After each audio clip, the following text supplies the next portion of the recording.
சில பேர் நினைக்கிறாங்க, நாம் என்ன பெரிய பாவம் பண்ணிட்டோம், கொலை பண்ணோமா, கொள்ளை அடிச்சோமா, நாமெல்லாம் கண்டிப்பாக சொர்க்கத்துக்கு தான் போகும்ட்டு ரொம்பவே கான்ஃபிடென்ட்டாக இருக்காங்க. நான் இவங்க கிட்டலாம் கேட்குறது என்னன்னா, வெறும் கொலை செய்கிறதும் கொள்ளையடிக்கிறதும் தான் பெரிய பாவமா? ஹலால் ஹராம் விஷயத்தில் அலட்சியமாக இருக்கிறதும் பெரிய பாவம் தான். ஹராமான செல்வத்தை சேர்க்கிறதும் பெரிய பாவம் தான்.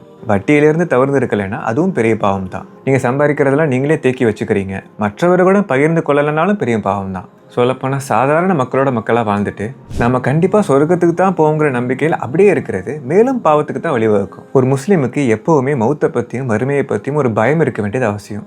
ஏன்னா அது நம்மளோட ரியாலிட்டி செக்லேயே வச்சுக்கும். நம்ம எதுவும் தவறு செய்யணுமா, நம்ம உண்மையிலே இறைவனுக்கு பொருத்தமான வழியில தான் வாழ்கிறோமா, இந்த மாதிரியான சிந்தனை நமக்குள்ளே இருந்துக்கிட்டே இருக்க வேண்டியது அவசியம். அதை விட்டுட்டு நம்ம கொலை பண்ணலை, கொள்ளையடிக்கலை, அதனால நம்ம வேற என்ன செஞ்சாலும் சொர்க்கத்துக்கு தான் போகணும்னு நினைக்கிறது இருக்கு, அது நம்மளே ஏமாத்திக்கிற செயல். இது ஷைத்தான் நம்மளை வழி கெடுக்கிறதுக்கு பயன்படுத்துகிற ஒரு வகையான யுக்தி. எனவே இந்த விஷயத்தில் நம்ம ரொம்ப ஜாக்கிரதையாக இருக்கணும். நான் அடித்து சொல்கிறேன், இங்கே பெரும்பான்மையினர் பொருளாதார விஷயங்களில் ஏதோ ஒரு வகையில் தவறு செஞ்சுட்டு தான் இருக்காங்க. ஸோ நீங்கள் அப்படி செய்கிறீங்களான்னு கவனிங்க. கவனிக்கலைன்னா கண்டிப்பாக தவறு நடக்கும். ஏன்னா இந்த விஷயத்தில் நம்ம கண்ணுங்கருத்துமா இல்லாமல் தப்பிக்கவே முடியாது. எனவே சரியானதை தெரிஞ்சுப்போம், அதுபடி செயல்படுவோம். அல்லாஹ் நம்மளை பாதுகாப்பானாங்க. உங்களுக்கு புரிஞ்சிருக்கும் நம்புகிறேன். இன்ஷா அல்லாஹ் மீண்டும் சந்திப்போம்.